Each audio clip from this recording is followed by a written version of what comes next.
Welcome to another edition of the Artist Talk here at the Bishop Gallery. My name is Stevenson Dunn, and on behalf of my business partner Erwin John and the entire staff of the Bishop Gallery, I'd like to welcome you. Today we are here with artist Judy Maurer and Rabi Simcha for our Artist Talk for the show Hasidim on the Beach. We're very excited, very unique show, something different that we have not done before.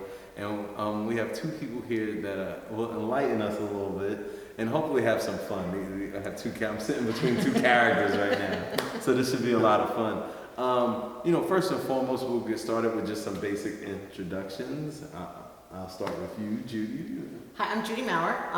I took the pictures. Yes, you I'm did. born in Brooklyn, representing Brooklyn, and have a house also in Brooklyn now. So, parents Brooklyn, grandparents Brooklyn, like the Dunns, kind of, right? Yeah, kind of like the Dunns. We go back far. So the Maurers are from Borough Park, the Dunns are from Bed-Stuy, so, exactly, right? So we're, exactly. And what else do you know? When did you pick up a camera? What made you? Okay, I've always been a photographer. Okay. Always had a camera. My father was a photographer. We had two magazines in my house, the Journal of American Medical Association and Popular Photography.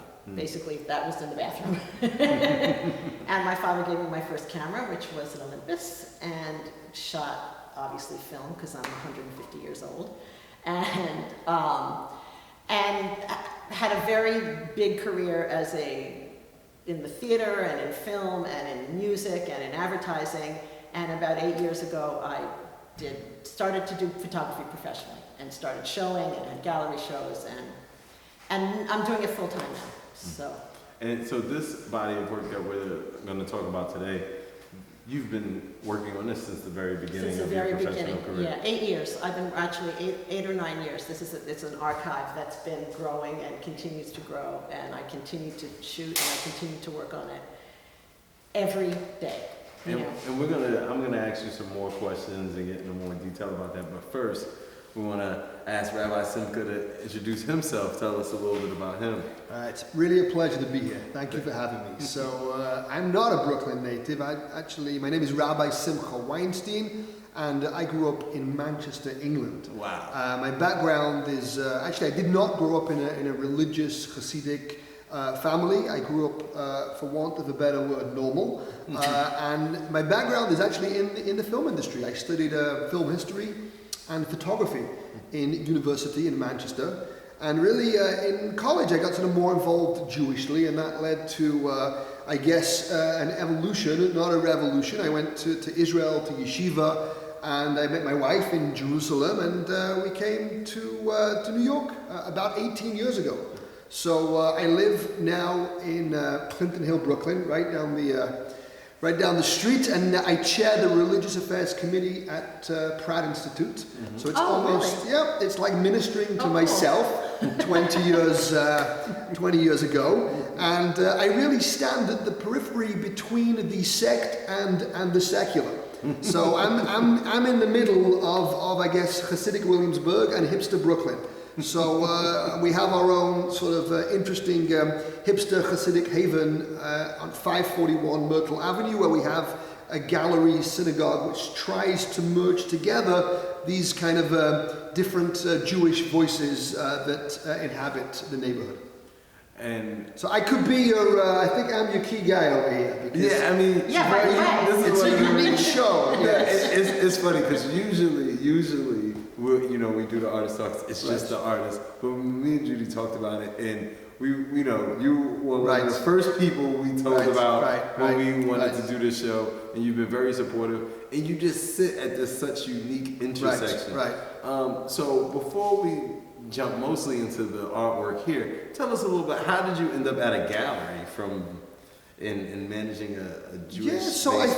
I think Pratt was looking for a rabbi, and I was looking for a job. So it was, and it's really more than the money. It felt like a calling. But Pratt's an art school. Pratt's an art school. I went to art school, and I felt like I would say to the students, all the traditional rabbinic shtick, the Sabbath, kosher, holidays. and I wasn't getting that much response, to be honest. So I wanted to create a space to incubate emerging Jewish art. Pratt has this incredibly talented student body, and I felt it was really a great way for the Jewish students to express themselves and I guess their Jewish connection and creativity, in mediums that they can appreciate and understand. And it really has been a way to bring the voices together in the neighborhood, and it just felt like a very natural sort of fit for me. And what has the response of the community been? The response has been very, very good. The response has been that the community appreciate the fact that there is now an outlet for Jews that want to express creativity, creative desires. And I think even amongst the Hasidic community, there are voices. It's not, I think, as this show depicts, it's not one size fits all. Even though the community in Williamsburg may dress in black and white, really they're anything but black and white. And there are creative voices, and I think it's important to have a creative outlet for those voices to be expressed. Awesome. And Judy, aside from you were born and raised in a Jewish household, but what made you decide to start this body of work and continue it for over 8 years? First of all, I found it beautiful. This is my first picture. And which one are we looking at? the one with the dancing man Okay. and the little girl. Okay. And I just found that so compelling and so beautiful. Okay. And can you tell us the first time? it was a really cool story. I have a lot of people I know in the Jewish community. So I have a rabbi that's a really good friend of mine. And I saw these men dancing on the beach, so I called him up and I said, "Is it a Jewish holiday?" And he said, "No." And I said, so I thought, well, what's going on? And I started shooting and shooting and shooting and shooting. I saw them and I ran outside in practically just a hoodie. I mean, it was like, because I was like captivated. And that night, it was Shabbos. So that night, knocking on our door, knock, knock, knock, 5 ladies in white turbans. I hid. I made my husband answer the door. And I thought they're going to come and smash my camera. Oh, knock, knock, knock. Does the photographer live here?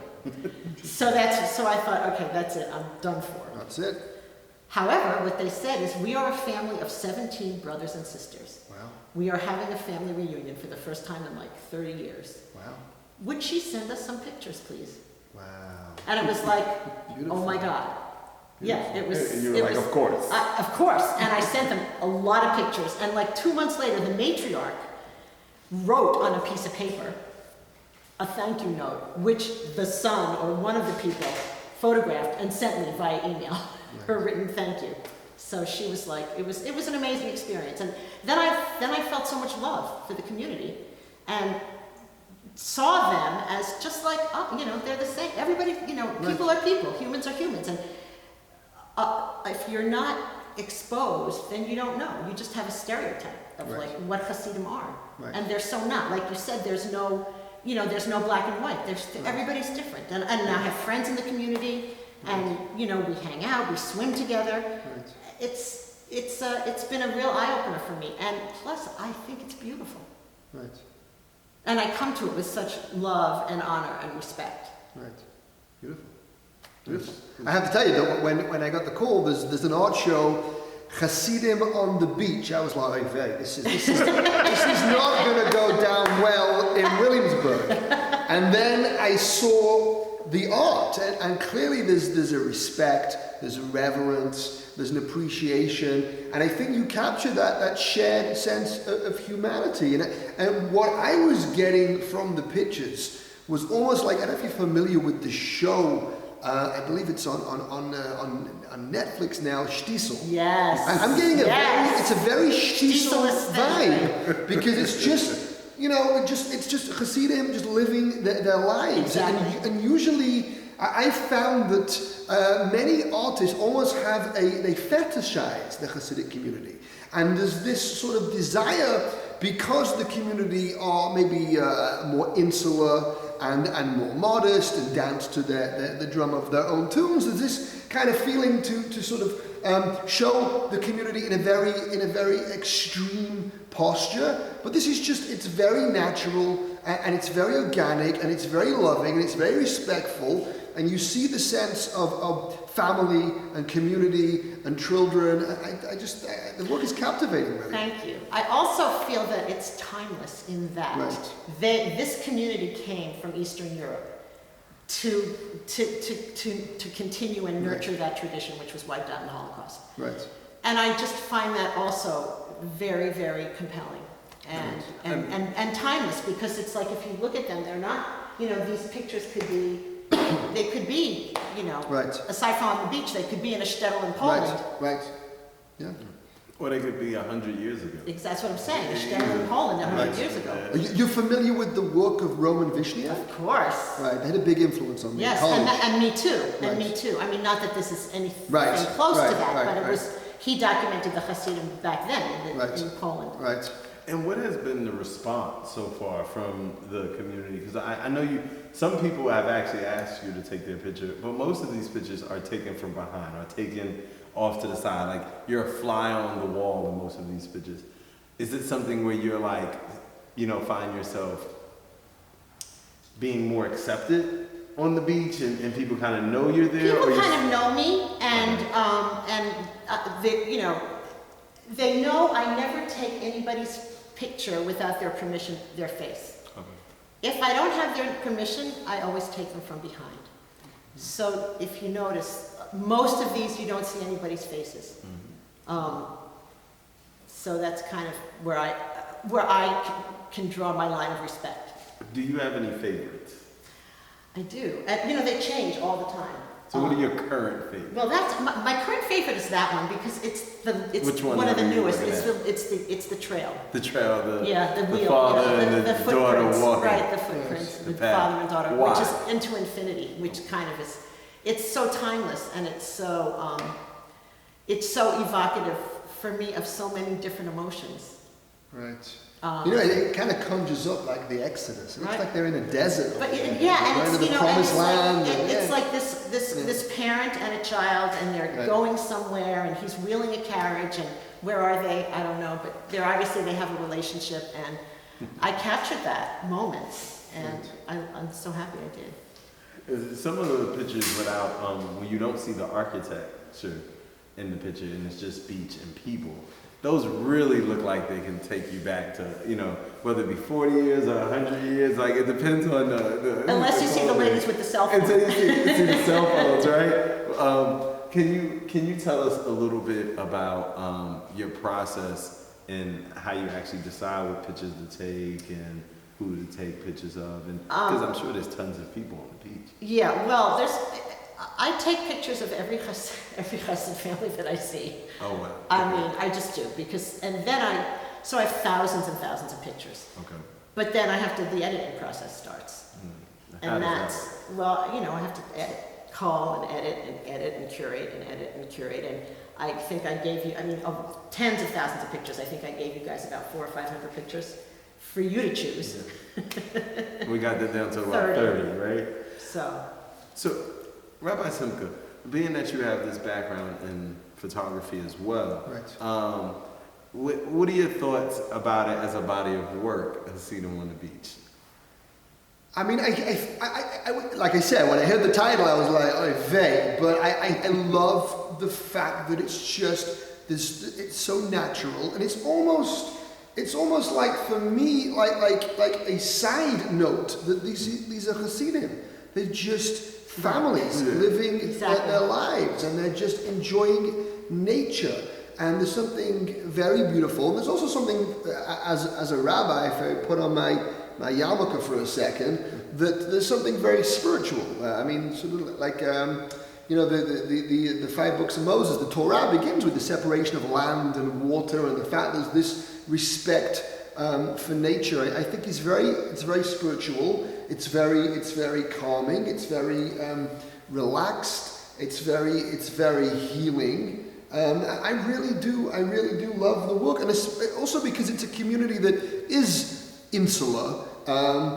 That you've been given this kind of acceptance, and you've almost been sort of let into almost like a circle of trust, and it does show a reverence. And very often I found in media there's this desire to unfortunately exploit the Hasidic community, and I guess maybe for clickbait or to gain attention, because I think conflict sometimes could make for drama and for narrative. There's a tendency to show the extremes in the community, or look, here's a Hasidic Jew doing X, or which happens, but it's not the mainstream. And I think over here it's just the mainstream people living their life very respectfully, and that I appreciate that, and I think you deserve a lot of credit for doing that.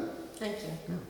A lot of people, my friends, when they see the work, they say it makes them see Hasidim in such a different light than they're used to, than their stereotype, and it makes them feel such warmth and love towards this community, which is, I think, another reason. I mean, it's sort of a byproduct of of what happened, but it makes me so happy that's the fact. Right. I mean, there are in the Jewish tradition there's an idea of what's called sniot, modesty. So the Haredi, the Hasidic community, take modesty seriously. So it's very you're not going to see Hasidim in typical beach attire, but that doesn't mean someone can't go to a beach and enjoy nature and enjoy the sand and enjoy the water. And I think that all you have to do is walk out of the door of this gallery to see that this is a community that is growing exponentially, and after all, the future depends on those that show up for it. And if you're going to have 17 children in a family, and those 17 children are going to have, I think I know that family, by the way. I think they're from Muncie. I mean, you see what's happening over here. This is only going to grow. It's interesting you guys both brought up two important points that I think directly influence our, zeal behind wanting to do this. I think we've been talking about this 2-3 years, right? Yeah. And one of the things we talked to you about, because Rabbi of your Simcha, community.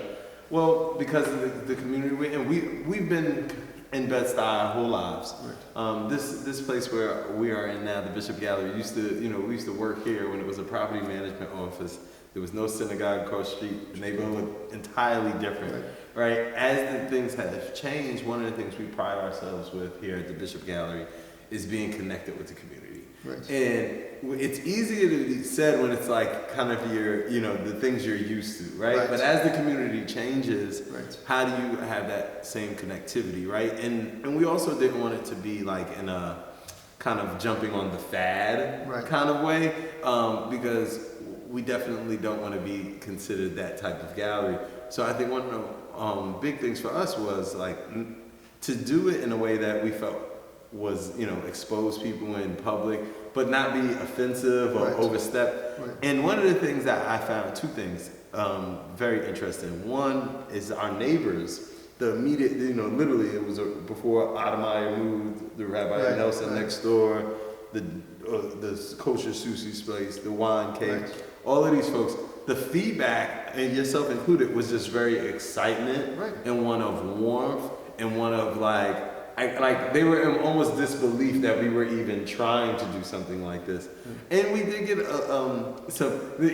kind of a warning. It's like, hey, listen, this is a good thing you're doing, but it may not work out exactly like you planned, but you should still do it. But the thing I think that connected us as young black men who run this gallery and founded this gallery and been able to experience ourselves, some of the things you're even talking about right now, right? But to even further go along and talk to people who are like, oh yeah, I walk in a room as a Hasidic person and someone's like judging me based on the way I look. Or like when they're asking me questions, I feel like I'm talking on behalf of all Jewish people.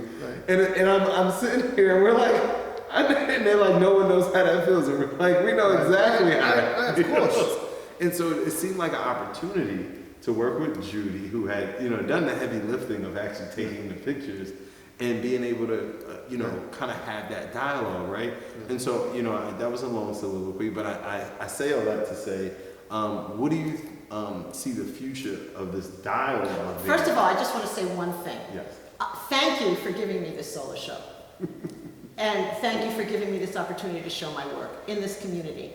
And I know that this is the body of work that you were really, really wanting to show. It's like, but don't you want, no. This is the one I want to show. This is it, this is the one. So I really appreciate that. And I'm really glad to meet you, Rabbi Simcha, because I've been hearing all about you. Because this has been going on for a long time. It's all true. As long as it's good. Nothing good, no, nothing If it's good, it's nothing true. good, nothing good. Then it's all lies. But what is the future of this body of work? What are your plans I'm going to for it? continue. I mean, they're not going away. I'm not going away. I have a camera. And There's so, the beach. will you continue to stay at Seagate and take the pictures? Have you ever thought about going other places to document? It doesn't exist anywhere else. Ah. Does it? I mean, it doesn't exist. It doesn't exist Not- in not Israel. like Seagate. It doesn't exist. It doesn't Right. exist anywhere. I mean, I know because I lived in Israel and I know Israel very well. It does not Well, exist. Seagate it's a gated community. Yeah. It is increasingly Hasidic. It's a very So- blue-collar community. Right, It's gated in right. the sense of it has a gate because the projects Right. are right outside, and it was at one time very dangerous. So, Right. but now it's very multicultural. Right. I would say it's becoming increasingly Hasidic, Right. but not majority Hasidic. Right. You know, there's all kinds of people who live there for generations. What do you say, multi-culti? Multicultural. It's hilarious. That's how. Right. That's how. That's how it is in Brooklyn, right? And that's one of the things, right? Growing up in Brooklyn, you grow up around people from all over the world. You grow up around West Indian people, West African Right. people, Right. Jewish people, Catholic people, and Irish people. Irish Italian people, Italian people, and Mexican Americans, Ecuadorian Americans. And it's so funny because you almost don't especially growing up here from a little kid, you're almost numb to how overexposed to 100%. diverse culture you are. I mean, if you go You don't anywhere even else, notice. No, you don't, which is what's so beautiful about it. Because if you go somewhere else in America, Yes. it's such a different feeling. Yes. So different. Yeah. And I grew up in Europe, and we were. I did not grow up in a religious household, but we were proudly Jewish. And I went to a school that was a secular school, but we did wear in school. We'd wear a yarmulke, and the first thing we'd do after school was we'd take off because we were bullied on the bus. We were called names. We suffered anti-Semitism, and it's people that grow up in Brooklyn maybe not really appreciate. Just the level of acceptance and diversity. And nowhere more are you going to see it. I know this Sunday is Marathon Day. Yeah. And if you walk down Bedford Avenue on Marathon Day, it's just remarkable. You see the Hasidim are watching the marathon with their strollers, and you'll see every type of culture and music and sound. And I mean, even just this neighborhood, even though it's becoming increasingly Hasidic, it's just a very blended community, Bed-Stuy. It's very, you go to Ice Cream House, and you see everyone, or go to Wine Cave, and I think, to your point before, I think certainly the black community and the Jewish community have an unfortunate history of oppression, and I think that's perhaps why comedians are overrepresented from our communities, because Both right in both communities. oppressed people tend to be witty, You and I rely on think love and that humor. by using the arts to kind of overcome oppression and show diversity is something very beautiful and very unique, and you should be commended. And even though Hasidim who may not be used to art galleries, I think once they come into the space, they're going to love it over here. You know what's funny? That's been the hardest part. Right. Is that inertia is getting people through the Right, door. right. But once we get them in here, Right. you can tell they're like bringing their children. I feel like when people are bringing their children A and lot their of mother to children. come see, Yeah. I feel like okay, they're trusting you a certain kind of way. They're Though. looking for things right? to They're do. like, okay, this is I can bring my kids. And they must also feel like this work represents them in a loving and respectful way, as opposed to, you wouldn't bring your children if they thought it was exploitative. Yeah, Right. yeah, no, definitely not. And And a very curious community. Very curious. They're gonna. I think Hasidim would be fascinated with what you're doing with the podcast. The whole thing is fascinating. We'll continue to promote and get along with our new neighbors, and it's so diverse. Just put on what you said. There's a synagogue here on this corner, right? A couple of blocks this way is the masjid that I've been going to my whole life. Wow. And all businesses around it. It's the halal deli and Right, the halal. right. So it's like Brooklyn is like Right, that, right? Where right. everyone kind of like Yeah. puts their carbon footprint. But we're, on the way from the train station, I'm like, I get out the train, right? And I'm getting kimchi from the Korean or vegetable stand, right? And I go across the street to the West Indian spot and I get a side of jerk chicken, right? I take the challenge. Right? And then, you know, and if I'm being really greedy, this is something I have never admitted to on camera, but I'll like go to the southern restaurant and get mac and cheese and go to the kosher deli. After the kimchi? After the kimchi, and then go to the kosher deli and get the fresh cut pastrami. I think you need the gym. I think you need the gym. Yeah, the I gym. think The that's gym. No, but this used to be my life coming from like high school, coming out the train. Right. I just used, it was just dinner, or like, oh, I'm putting this together, or I got my little school lunch check, so I'm gonna eat out tonight. But I didn't realize, like, culturally, like, this was something, it wasn't until moving out of New York City for a little while that people were like, where does your taste buds even come from? They hadn't even had this food. I'm like, you know, this is my corner store. Right. Yeah, it's a very unique time and it's a unique place. And I feel very blessed to be living over here, to be ministering to a school like Pratt, which is, you know, it's such, I tell the students, we've melted the melting pot over here. There's nowhere like Brooklyn right now. It's a unique place, it's a unique time. And I honestly, I think it's almost like it's been compared to Paris in the golden age. It's what's happening in Brooklyn right now it's absolutely astounding. So it's an amazing thing to watch. So before we close out, I would have to play devil's advocate. Okay. Right? Do it. I wouldn't be being fair if I would. What's some of the negative feedback, or if any, that you've gotten, and you know, how do you deal with that? How do you respond to someone who just doesn't understand where you're coming from? That has not happened.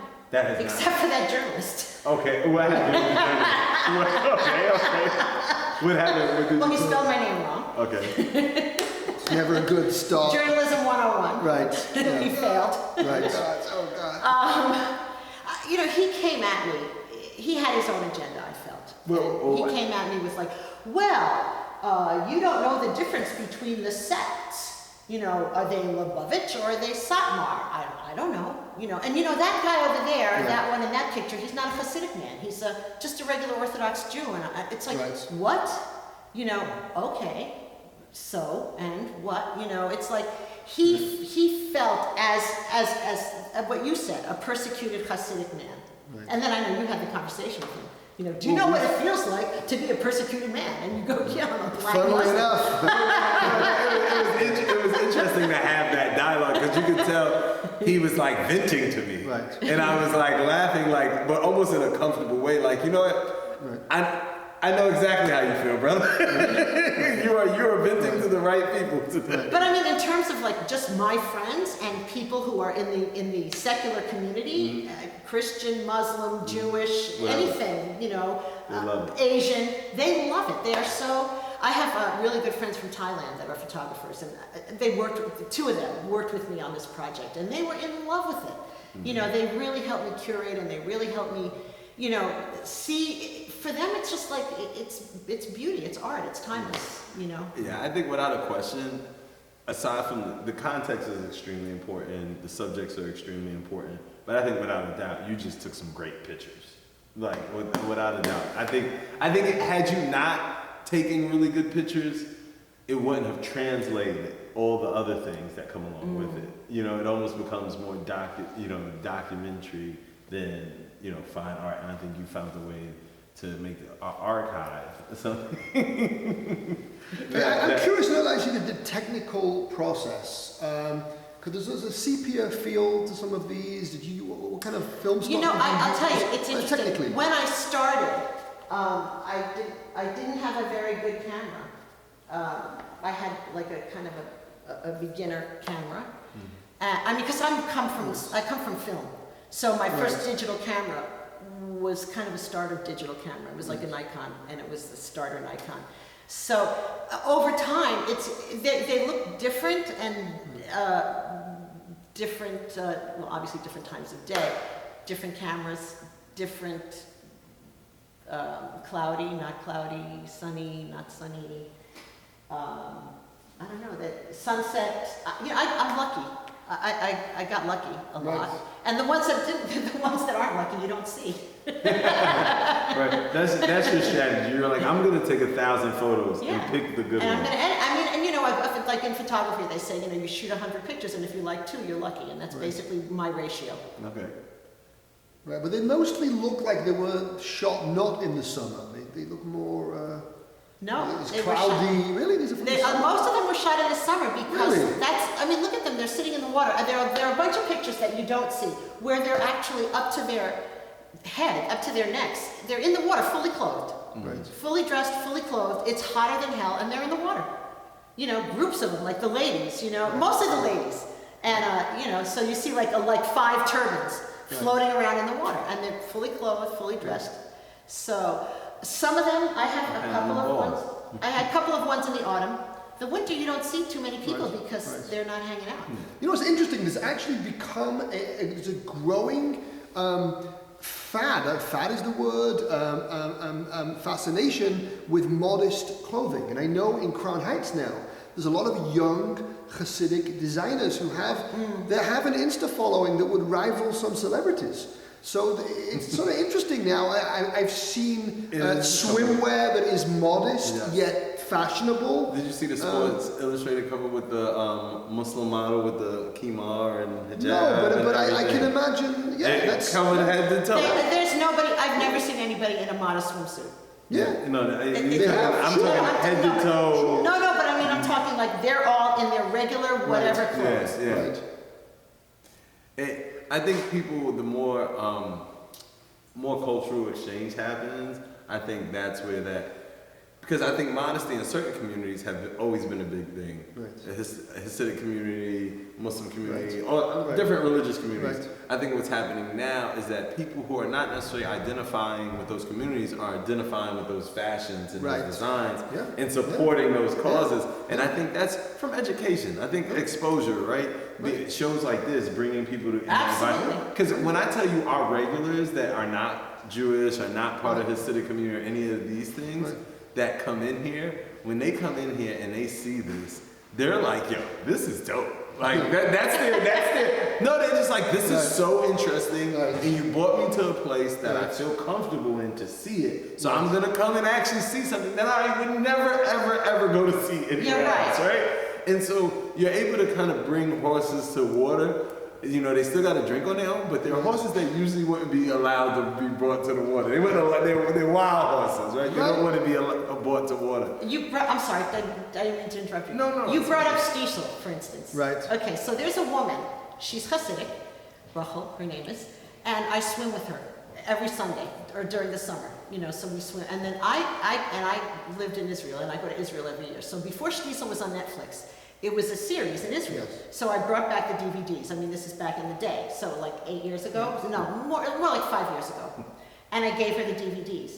And she was like flipping out. Yeah, people love it. She They loved love it. the show. Yeah. And, you know, showed it to her family. Right. And it's like, but it was like she would never have But been it's very exposed to respectful. that. She would never have Right. been, she would never have been exposed to that if she Right. didn't know me. Right. So. It's like when you try to learn someone's language, right?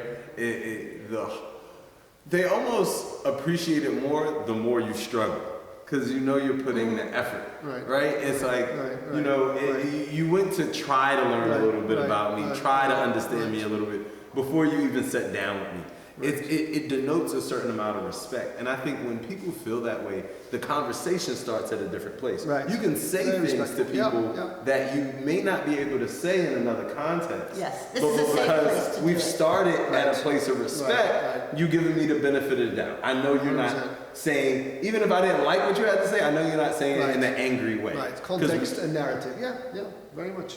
Exactly. And we're hoping that this collection of work, this is not the last place it shows, it's just the first, and we can continue to show this. I got an idea. remarkable- Hasidim in space. It could be the next one. Well, you know, In they're, space. but talk about Now- modesty, though. Now but they're the doing drag- Virgin are doing now space travel, so I think Hasidim in space. That's just for the future. For the future. We got to get it over to. Also, you to know, Israel. the other thing about this collection or this body of work is you see a lot of pictures of Hasidim dancing in the streets, on the Right. subway, in the garment district, in the diamond district. You never see them on the beach. Right. Right. Right. I mean, at least I never have. And I think that you mentioned, not controversy, but I think one of the barriers to entry, when I first heard the term Hasidim beach, and I think the leadership of the communities who are maybe a little more dogmatic, and they're just trying to kind of keep the traditions, strong and preserve, the history and the legacy. I think once they get over the threshold, and once they come in the door, they'll be like, oh, okay. No, that's what happens. It's like everyone takes a deep breath. But this is what that is. Right, 100%. This is exactly what you said. 100%. Exactly what you said. Right, Keeping right. the tradition alive. Right. It's exactly what you said. Right.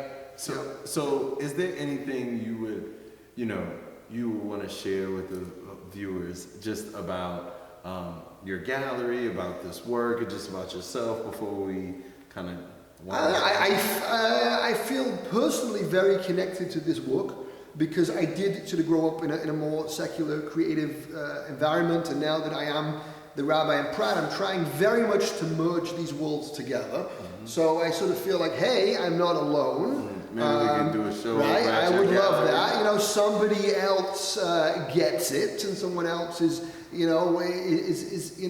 striving to bridge the gap and the divide together. So I feel personally almost like a deep spiritual connection to the work. I feel very appreciated and honored. And Judy, I think Kol HaKavod, you should be get a lot of credit for what you're doing. I'm curious to know, have you been invited for Shabbat dinner to any of these? We didn't, but we have been to their house for coffee, and they've come to us for coffee. All right, I want to extend an invitation. Thank you.